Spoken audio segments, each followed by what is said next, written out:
really the thing that you are often praised for, that very thing is the same thing that is quietly holding you back. Welcome to the Climb Podcast, where we are diving into taboo topics and redefining the rules for women of color leaders. Get ready as we share the stories and amplify the voices of extraordinary women of color. From navigating workplace challenges to celebrating triumphs, on this podcast, we've got you covered. So buckle up and join us as we embark on today's empowering journey.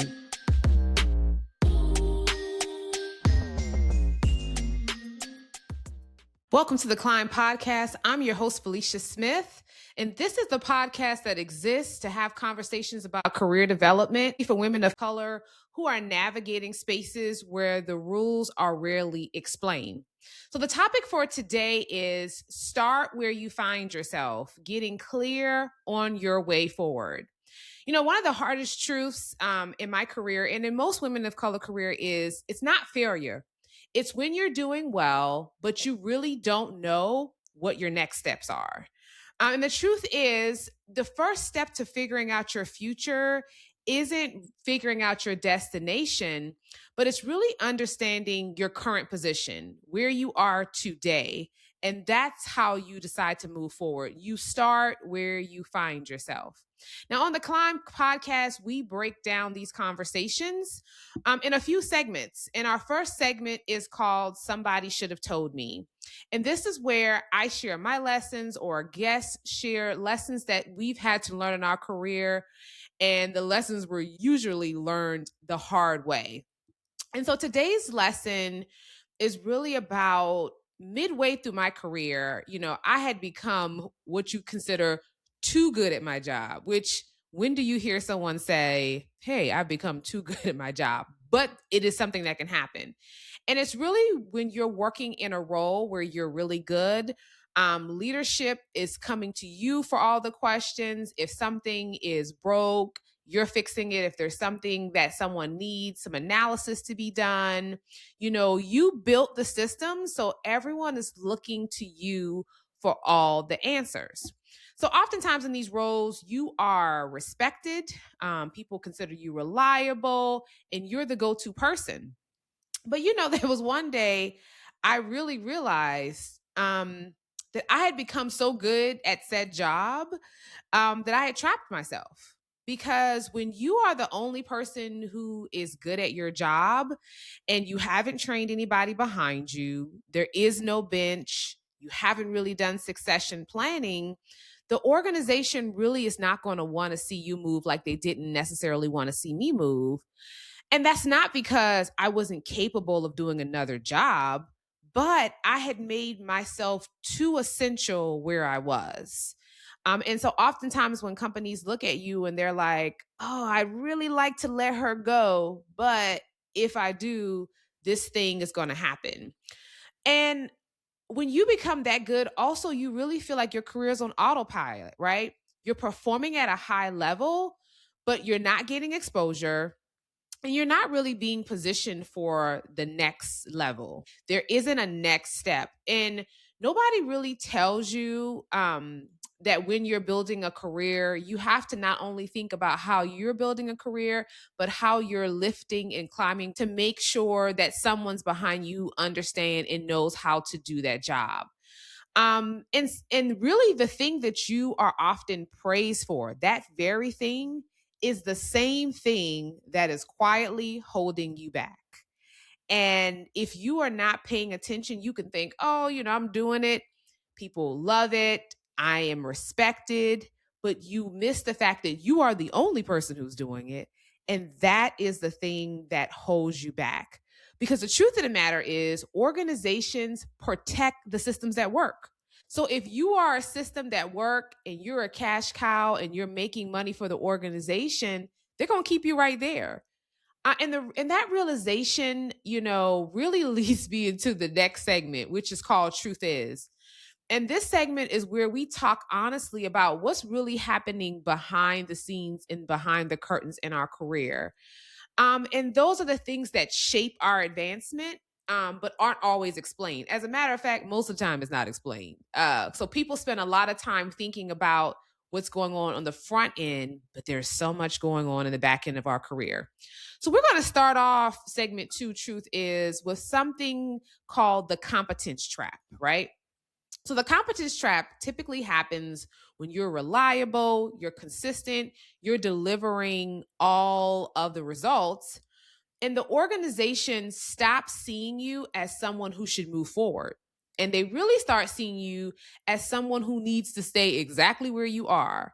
And this is the trap of a lot of high performing women of color. We get stuck in this trap because we're often taught in our roles that the way that we earn other opportunities is proving ourselves, but not just proving ourselves, but over delivering, solving all the problems and holding all the things together. And oftentimes we do that solo because we're trying to prove that we can manage it. But we become the person that people rely on, which in some ways are good.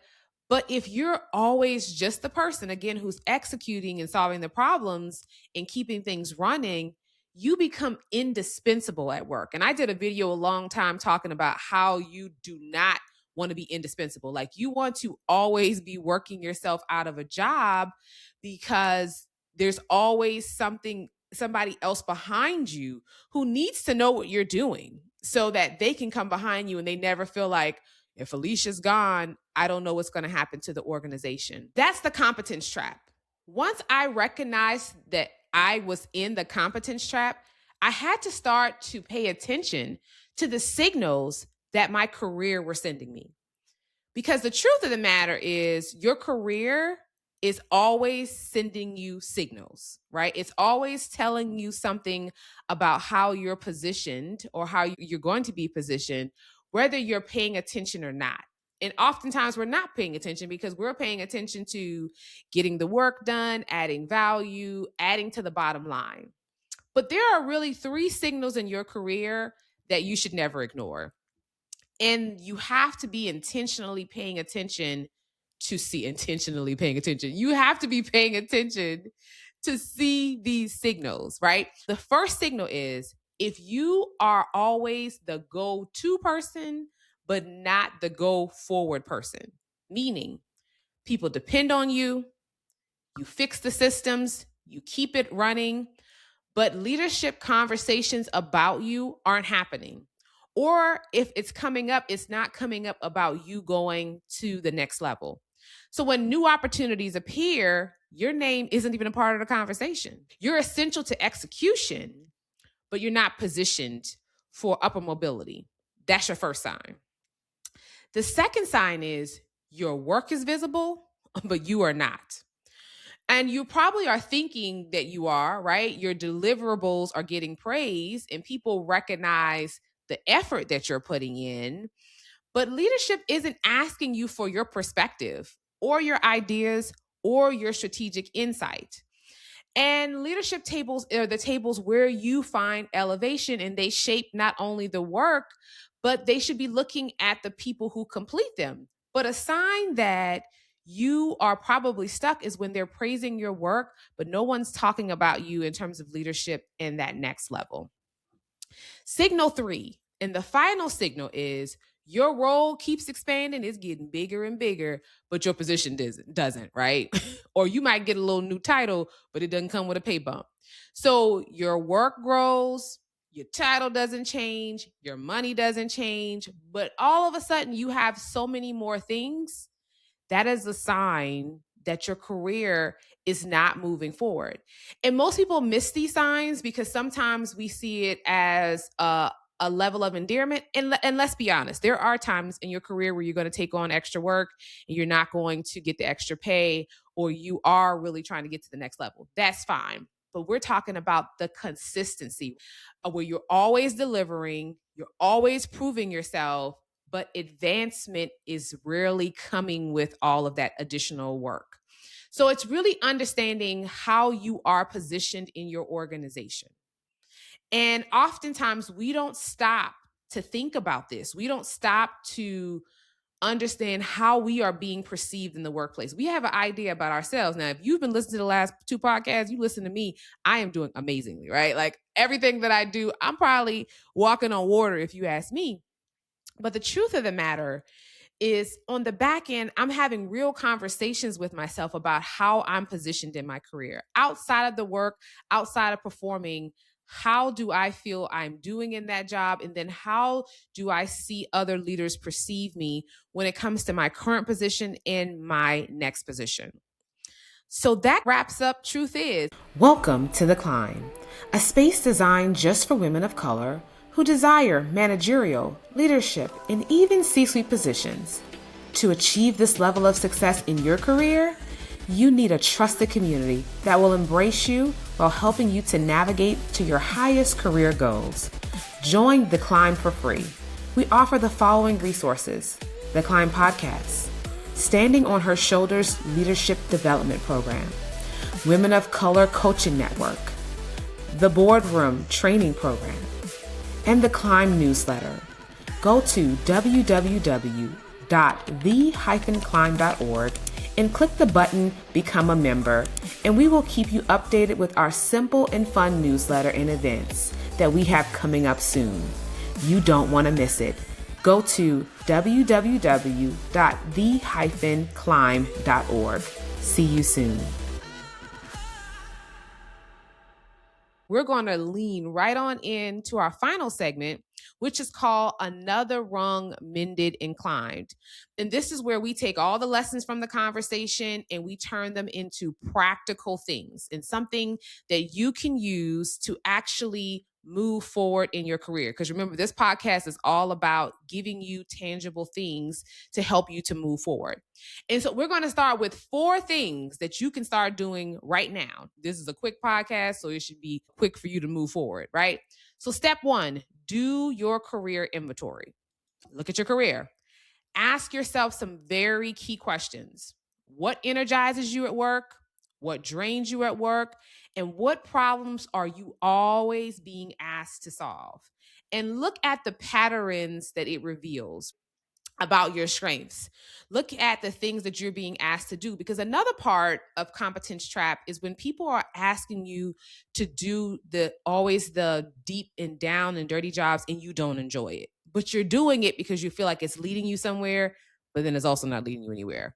So look at the patterns that your career assignments and your jobs have positioned you. The second thing I want you to do is pay attention to the signals. Oftentimes, and I've been talking to myself about this, Felicia, are you being willfully obtuse, right? Are you not paying attention because you don't want to pay attention? And if so, let's shake out of it, right? And so we have to stop being willfully obtuse or just keeping our head down and just working. That's not it anymore.